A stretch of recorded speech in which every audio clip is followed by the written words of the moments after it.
Tremors movie की शुरुआत में हम दो रिपेयरिंग मैन को देखते हैं जिनका नाम अर्ल और मैकी होता है। आज ये दोनों एक पहाड़ी इलाके में टूटे हुए वायर को रिपेयर करने के लिए आए होते हैं। काम पूरा होने के बाद ये दोनों अपनी गाड़ी में बैठकर वहाँ से जाने लगते हैं। तभी रास्ते में इन्हें एक लड़की मिलती है जिसका नाम रोंडा होता है। रोंडा इन दोनों को पहचान रही होती है क्योंकि उसने टाउन में इन दोनों के बारे में पहले से सुना था। अब रोंडा इनसे पूछती है कि क्या यहाँ किसी ड्रिलिंग या ब्लास्टिंग का काम चल रहा है।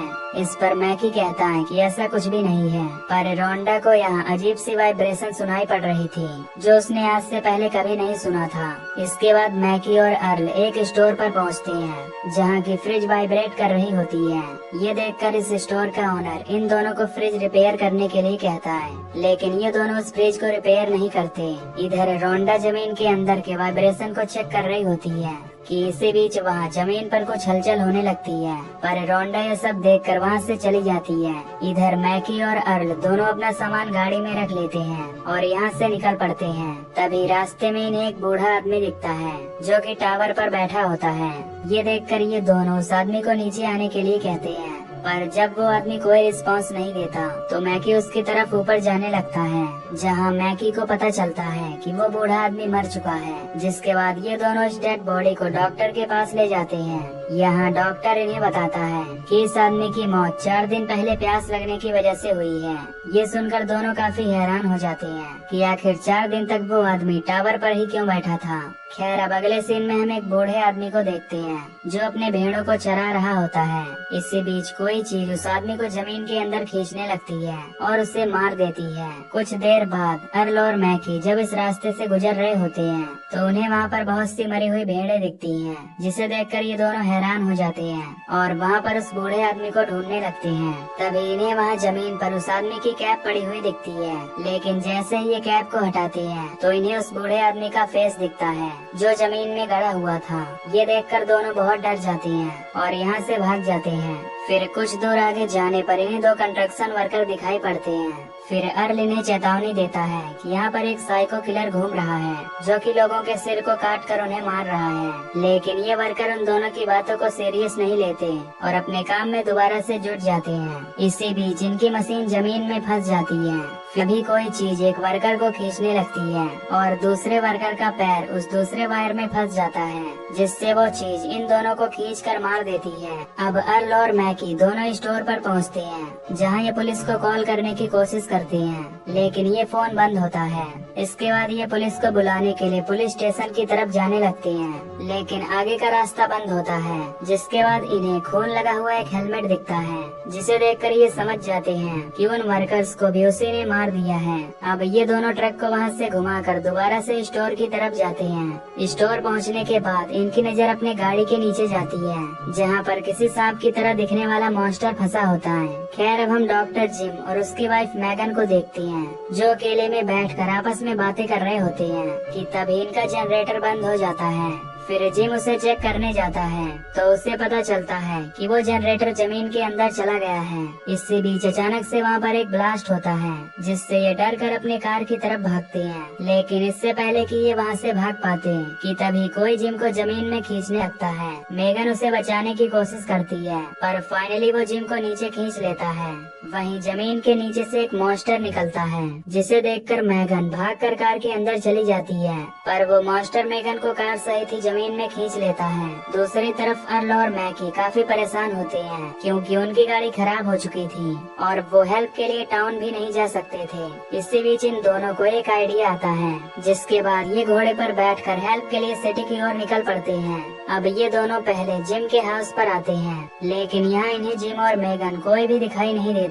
बाहर चेक करने पर इन्हें वही कार नजर आती है जो जमीन में दबी हुई थी।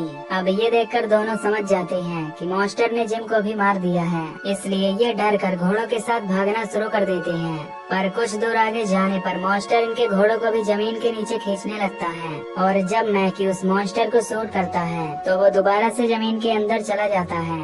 जिसके बाद इनके नीचे से एक बहुत बड़ा मॉन्स्टर बाहर आता है और अब इस बड़े से मॉन्स्टर को देखकर ये दोनों बहुत डर जाते हैं और तेजी से भागने लगते हैं। इसी बीच इन दोनों के सामने एक नहर आती है और ये दोनों जंप करके उसे पार करते हैं, पर ये उस नहर को क्रॉस नहीं कर पाते हैं। वहीं जब वो मॉन्स्टर फुल स्पीड के साथ उस दीवार से टकराता है तो वो तुरंत ही मारा जाता है। उसे मरता देखकर ये दोनों काफी खुश हो जाते हैं। इसी बीच यहाँ रोंडा भी आ जाती है, जो इतने बड़े मॉन्स्टर को देखकर काफी हैरान होती है। इसके बाद रोंडा अपने प्रीवियस रीडिंग की कुछ टेस्ट दिखाती है और बताती है कि ये मॉन्स्टर अकेला नहीं है, बल्कि इसके साथ और भी मॉन्स्टर इस एरिया में घूम रहे हैं। तभी रोंडा नोटिस करती है कि उसके मशीन की रीडिंग अचानक से बढ़ने लगी है, जिसके बाद ये तीनों यहाँ से भागकर एक पत्थर पर चढ़ जाते हैं। लेकिन अब मॉन्स्टर भी यहाँ पहुँच जाता है, पर वो पत्थर पर नहीं चढ़ पाता, जिसकी वजह से वो इन्हीं के आसपास ही घूमने लगता है। अब ये तीनों यहाँ पर बुरी तरह फंस जाते हैं, क्योंकि वो मॉन्स्टर इनके वाइब्रेशन से इनके पास तक आ रहा था। अब धीरे धीरे रात होने लगती है, जिसके बाद ये आज रात यहीं पर गुजारने का फैसला करते हैं। नेक्स्ट मॉर्निंग ये एक प्लान बनाते हैं, जहाँ रोंडा को कुछ रॉड नजर आती है, जिसकी मदद से ये जंप करते हुए गाड़ी की ओर जाने लगते हैं। तभी मॉन्स्टर भी इन पर अटैक करने की कोशिश करता है, लेकिन ये किसी तरह बचकर निकल जाते हैं। इसके बाद ये तीनों दोबारा से उसी स्टोर पर आ जाते हैं। तभी रोंडा बताती है कि वो मॉन्स्टर केवल हल्की जमीन पर ही मूव कर सकता है, इसलिए हमें पत्थर वाले एरिया से जाना चाहिए। वहीं मेलविन जब बाहर खेल रहा होता है तो उस पर वो मॉन्स्टर अटैक कर देता है। उसकी आवाज सुनकर सभी बाहर आते हैं तो वो देखते हैं कि मेलविन पोल पर चढ़ा होता है। तभी अचानक मॉन्स्टर इनके सामने आ जाता है और सभी भागकर स्टोर के अंदर चले जाते हैं। पर इन सब बातों से अनजान एक लड़की बाहर खेल रही होती है। उसकी हलचल से मॉन्स्टर उसकी तरफ जाता है, लेकिन तभी मैकी उसे बचा लेता है। तभी वो मॉन्स्टर मैकी पर अटैक करता है, पर वो किसी तरह ट्रक के ऊपर चढ़ जाता है। तभी अर्ल और रोंडा देखते हैं कि यहाँ पर एक और मॉन्स्टर आ चुका है। अब अपनी जान बचाने के लिए ये यहाँ से भागने लगते हैं। तभी रोंडा का पैर कटीले तार में फंस जाता है, जिससे वो नीचे गिर जाती है। अब मॉन्स्टर रोंडा को अपनी तरफ खींचने लगता है। ये देखकर मैकी वहाँ आकर रोंडा को पैंट उतारने के लिए कहता है, जिससे कटीला तार उसके पैर से निकल जाता है। ये वहाँ से भागकर स्टोर के अंदर चले जाते हैं। फिर मैकी रोंडा के जख्मी पैरों पर बैंडिंग करने लगता है। यहाँ मैकी को देखकर हम समझ पाते हैं कि अब वो रोंडा को लाइक करने लगा है। खैर अब ये सभी बचकर माउंटेन पर जाने के लिए प्लान बनाते हैं। इसी बीच वहाँ रखी पुरानी फ्रिज वाइब्रेट करने लगती है, जिसे देखकर ये उसके ऊपर चढ़ जाते हैं। लेकिन अब काफी देर हो चुकी थी। तभी फ्लोर से वो मॉन्स्टर ऊपर चला आता है, जो इनमें से स्टोर के ओनर को पकड़कर नीचे खींच लेता है। सभी अपनी जान बचाकर छत के ऊपर चढ़ जाते हैं। वहीं रोंडा वाटर टैंक पर चढ़ जाती है। कुछ देर बाद यहाँ बर्ट और हैदर आ जाते हैं, जो साइको किलर के बारे में पता लगाने बाहर गए थे। यहाँ हैदर दूरबीन की मदद से देखती है कि सभी स्टोर के छत पर चढ़े हैं। इसके बाद बर्ट अर्ल और मैकी से कांटेक्ट करने की कोशिश करता है। वहीं हैदर एक मशीन को ऑन कर देती है, जिससे वहाँ हलचल होने लगती है और वो मॉन्स्टर वहाँ आने लगते हैं। ये दोनों उस मॉन्स्टर को गन से शूट करते हैं, लेकिन तभी वो मॉन्स्टर बर्ट को अपनी तरफ खींचने लगता है, पर हैदर उसके टेंटिकल पर गोली चलाकर बर्ट को फ्री कर देती है।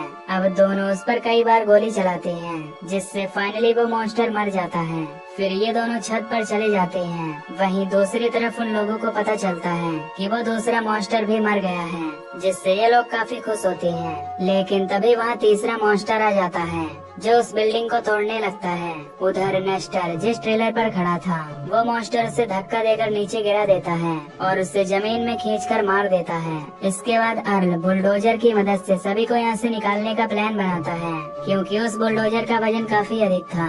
फिर प्लान के अनुसार ये एक मिनी ट्रक को चलाकर सड़क की ओर छोड़ देते हैं। मॉन्स्टर उस मिनी ट्रक की आवाज सुनकर उसकी तरफ जाने लगता है। इसी मौके का फायदा उठाकर मैकी बुलडोजर की तरफ भागने लगता है, लेकिन तभी वो मिनी ट्रक पलट जाती है, जिसके बाद मॉन्स्टर उस ट्रक को छोड़ मैकी का पीछा करने लगता है। पर मैकी एक जगह शांत खड़ा हो जाता है, जिससे वो अपने आप को बचा लेता है।